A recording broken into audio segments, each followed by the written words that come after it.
Cinema వాళ్ళని ఎంత వేధింపులు చేశారని కేటీఆర్ని ఉద్దేశించారు. అవునండి, ఆయనకు మంత్రిగా ఉన్నప్పుడు అహంకారంతో మదం ఎక్కి ఎంతోమంది సినిమా యాక్టర్ల జీవితాలతో ఆడుకొని ఈరోజు వాళ్ళని డ్రగ్స్ కేసులో ఇరికిచ్చి ఆయన మాత్రం పక్కకు తప్పుకొని ఈరోజు ఎంతో మానసిక వేదనకు గురయ్యి ఒక విధంగా ఈరోజు నాగ చైతన్యకు విడాకులు అవ్వడానికి కారణం కూడా కేటీఆర్ గారే. నేను ఓపెన్గా చెప్తా ఉన్నాను.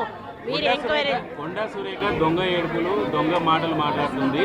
గతంలో ఫోన్ ట్యాపింగ్ సంబంధించి హీరోయిన్ల ప్రస్తావన మాట్లాడారు కదా, అప్పుడు ఆమె మహిళ కాదా? అప్పుడు ఆ మనోభావాలు దెబ్బతిన్నట్టు ఎందుకు మాట్లాడలేదు? ఆ రోజు కూడా మాట్లాడినా ఫోన్ ట్యాపింగ్లు చేశారు అనేటువంటి విషయంలో కూడా నేను మాట్లాడినా. ఆయన వినకపోతే ఉంది అని చెప్పి వాళ్ళ మనోభావాలు దెబ్బతీశారంటున్నాడు. ఫోన్ ట్యాపింగ్ అవును చేసింది ఎవరు? మీరే కదా. మీరు చేయడం అనేది తప్పు అని చెప్పి మేము బహిర్గతం చేసాం, కానీ పేర్లు చెప్పలేదు కదా.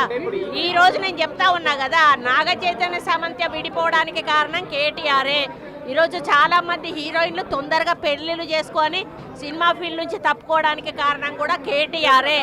ఆయన ఆ రోజు మత్తు పదార్థాలకు అలవాటు పడి వాళ్ళను కూడా మత్తు పదార్థాలకు అలవాటు చేసి రేవ్ పార్టీలు చేసుకొని మదమెక్కి వాళ్ళ జీవితాలతో ఆడుకొని బ్లాక్మెయిల్ చేసి వాళ్ళను ఇబ్బంది పెట్టినటువంటి వ్యక్తి కేటీఆర్.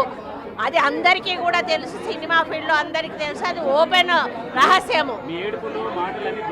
ఎందుకండి ఎందుకేడు దొంగ మాటలు నా మీద వ్యక్తిగతంగా నా క్యారెక్టర్ అసోసియేషన్ చేసినప్పుడు నేను ఎందుకు దొంగ ఏడుపులు ఏడుస్తాను?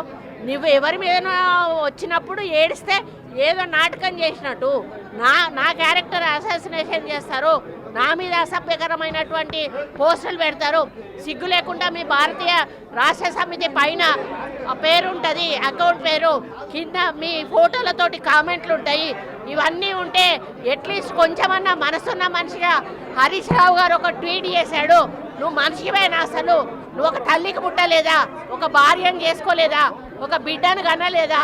నువ్వు మనిషివి కాదా, పశువువా? నువ్వెందుకు రియాక్ట్ అవుతలేవు? మీ భారతదేశ నువ్వు ఒక వర్కింగ్ కమిటీ ప్రెసిడెంట్గా నువ్వు రియాక్ట్ కావాల్సిన అవసరం ఉంది.